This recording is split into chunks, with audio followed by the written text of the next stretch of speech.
Welcome back, everybody. We are going on to match number 2, Sidewinder versus Hoog. This is myself, Draemn, casting with... Dylan, I'm co-casting with Draemn. Yeah, so we're bringing you game number 2 once again. As I said, I completely messed up. Well, actually, Dylan pointed this out. But I completely messed up the audio when I was initially casting this game while we were refereeing. So we have to recast this. That's why we're in the replay mode right now, is we're recasting, as I did not set his volume appropriately and you could not hear anything, as well as having some major audio sync issues. So Hoog losing that first game, partially due to supply blocking himself and bad macro, and definitely having some missed micro, especially later in the game when he throws away those few units that he had left. Right. I'm going to kill you. Sorry, Draemn. I'm going to. I'll just shut up for now. So anyways, Sidewinder spawning on the left side and going for the diagonal scout, and he's going to scout his opponent right away, which is pretty big considering that he's playing against random and does not know what Hoog will be. Hoog sadly getting double Terran. I was really hoping he'd get Zerg because he's extremely talented with his Zerg. But once again, he'll be getting Terran, so we'll be seeing another Protoss versus Terran, as if he was not even a random player at all.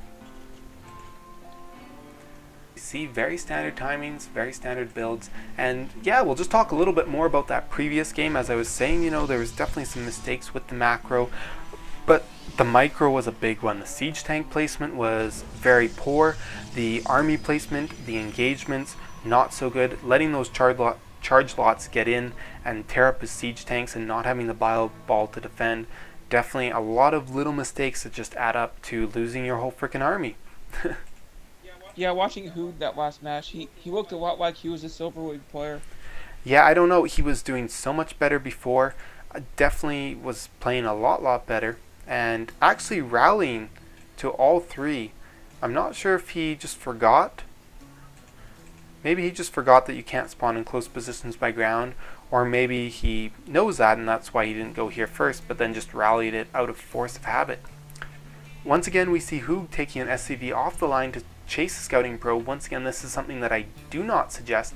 The only reason why I would suggest having this SCV off the line is if that probe starts harassing the worker. Oh, it looks like it actually was harassing the worker on the barracks, so that is the reason why you'd have to take it off. But otherwise, basically, you just want to make sure that that probe is staying in vision of your base, and you'll pretty much know that he's not doing any funny cannon rush business in your base. And if you don't see that probe for a little bit, just scout around your base quickly, make sure he's not throwing up pylons or proxies. And also, if he's cannon rushing at this level of the league, that's kind of sad in my opinion. We will see cannon rushes easily in the Diamond League, so a lot of players don't know how to play StarCraft 2 properly, and they will just use cheese as the way to win higher level games. But then again, scouting the main base tells a lot. There is no forge in the main base. We see a lot of stuff going down, so we know that he does not have the resources to be able to do a cannon rush anyways. So you really don't need to waste your time following that scout. You just have to make sure that you scout before warp gate finishes, so around that 5-minute 30 mark or a little bit earlier. Make sure you take out any proxy pylons that were put down in your base.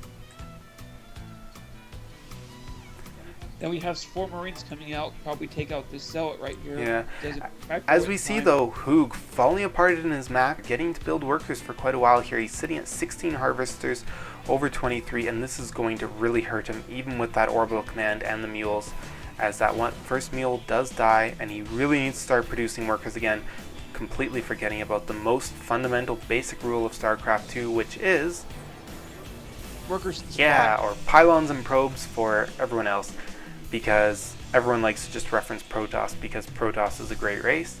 Hell yeah, that's my race. No, all joking aside, let's get back to the game. I really do like the fact that he's using a Reaper. It can be extremely useful even with the nerfs. Reapers can grab valuable scouting information. They can do a little bit of harass, distract your opponent for such a small cost.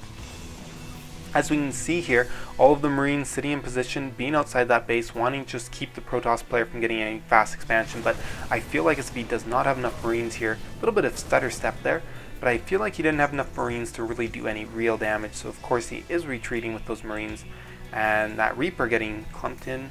Oh, it's just set to auto follow the Marines, that's what's going on. Also, even if the Reaper doesn't harass, he can be a good distraction, pulling the army away from the Yeah, as we see Hoog throwing fences. down a command center, so definitely thinking about his macro, although forgetting about the worker part of his macro, he's definitely thinking about the building bases and expanding. So that much he's at least got down pretty good, but finally starting to produce again, and currently not supply blocked, but we will see him getting supply blocked. Nope, he has another very good timing on this supply depot to make sure he doesn't get supply blocked. And of course, we do see a couple Hellions on the field, which these might be here just because of all of the Zealots he saw in the previous game. He might be building those Hellions as they do extra damage against light units, which Zealots are considered light. Which I think that's kind of a. I'm on the fence about that. I mean, Zealots are pretty sturdy, so making them light, Well, it's I definitely don't they're a know. light unit. They're definitely not armored. And those Hellions, the problem though is they need to be microed a little bit. You have to make sure the Zealots are not hitting the Hellions, and then they will pay for themselves. As we see Sidewinder throwing down an expansion, a Robobait, and a Twilight Council, as he did let his money get a little high for a while there. And now he's really working on getting back on top of his macro, building a lot of technology and a lot of unit producing structures.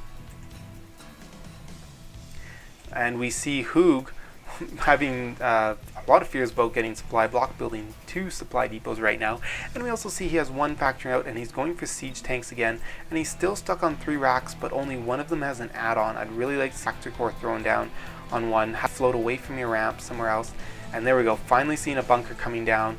Really would have liked to have seen a bunker earlier to defend. Terran players really do not use bunkers enough, and quite often that can be a game changer, is a good bunker or 2 defending your base. And another thing that kind of puzzled me was who kind of walled off his No, it's ramp. You don't usually see not. that much of The his problem callouts with walling anymore. off your ramp is it can become a liability. Is when you have your ramp walled off, it's really good against Zerg to ensure that they do not get Zergling run-bys at any point in the game. But against other units, it really prevents your army from getting back into your base to defend against harass. It allows your opponent to pick off buildings if you're on the high ground, and they sometimes can outrange your buildings compared to your army, stuff like that. So definitely, we do see Hoog though having given his units a concave, which is always a smart thing to do, to give them a concave in advance, and his Marine will not catch sight of this army coming in.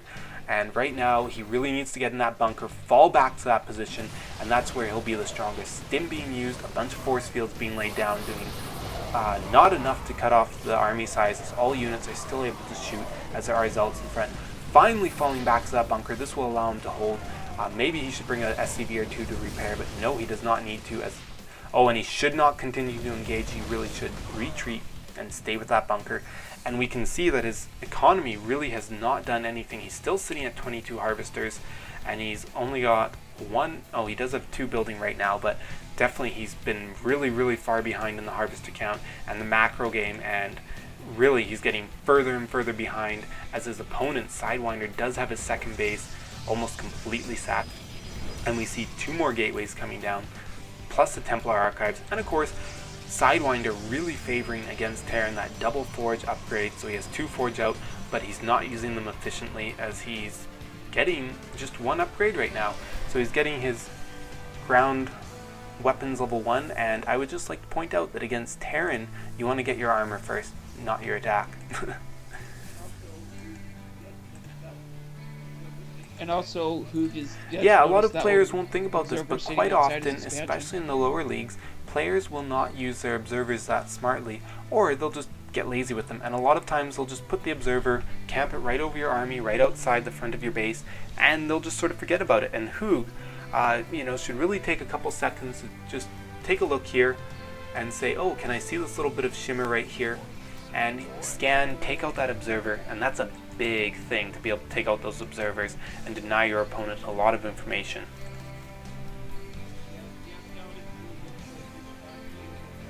Yeah, scouting really does play a big part in being able to see what But opponents I'm still doing quite and being scared able for to Hoog counter as his effectively. macro has just been really bad this game. His harvester count has been way too low the majority of the game.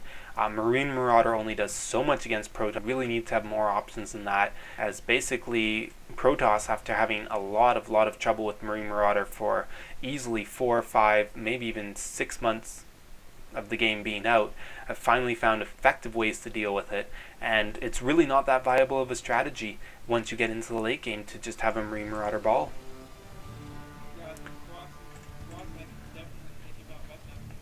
Yeah, because Colossi can definitely take him out like that. And we're seeing two tech labs going down on those 2 starports, and we are seeing 2 Banshees coming out and Cloak, so we're definitely going to be seeing some backstore stabbing, which could be very, very useful.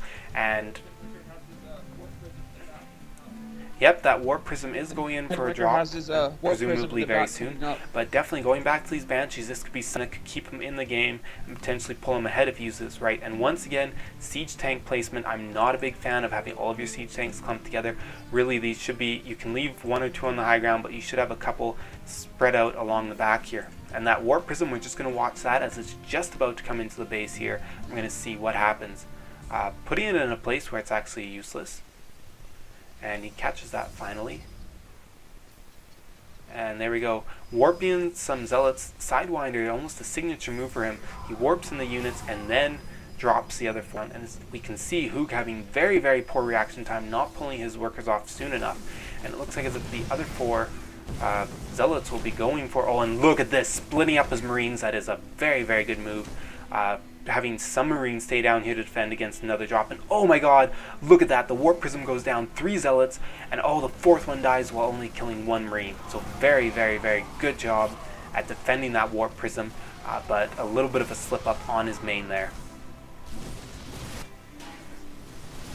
As we can see, though, Sidewinder taking out these rocks looks like he's going to be expanding to this base very soon, staying on top of his macro, and we can see a lot of damage was done to Hoog's economy, and he's really, really not focusing on his economy enough. He really needs to be careful to get that back up and running right away. And as we can see, he is building some SCVs, not repairing that refinery though. So we'll have to see if he continues to build those SCVs. And of course we see 4 Banshees now out on the field, moving the way across. And this could definitely do a lot for Hoog if he plays everything right. And oh, his army moving out too. Really be careful to group them up together better. I like the fact that he took the Xel'Naga first with 1 Marine, make sure the path was clear before sending his whole army forward. There we go. Finally, we're seeing the Banshee's cloak, and most importantly, there is only 1 observer on the field, and that observer is back at Hoog's base. So these Banshees will have free reign for an extremely long time. Oh my god, and we see the siege tanks. They did get sieged up first, and they have better position, but there are just so many charge lots. And where's the rest of his army? He just does not have enough ground forces to back up these siege tanks, and he will be losing this battle. And yeah, he decisively loses that battle, and these Banshees though doing quite a bit of damage, but now they're not being microed and not doing enough damage. The observer finally coming out, and oh my god, his front base is going to fall, not have enough defense here, and we could easily see a GG coming out from Sidewinder, from Hoog. Oh, nice storms on the mineral line, and not so nice on that 3rd one, stacking a little bit too much, but yes, it looks like as if Hoog is going to lose game 2, giving Sidewinder the win. And what do you about that sort of mismanagement with those Banshees? Do you think that would have made a big difference, or do you think it was just being too aggressive and putting his army in the center of the field?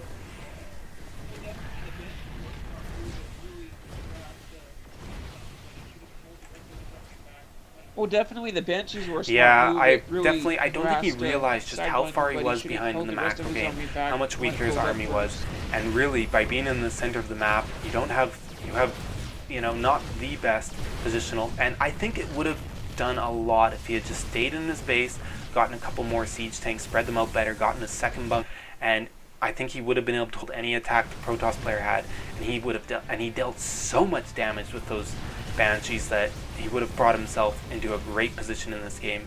And we can see Hoog does indeed GG out of the game, leaving Sidewinder as the victor.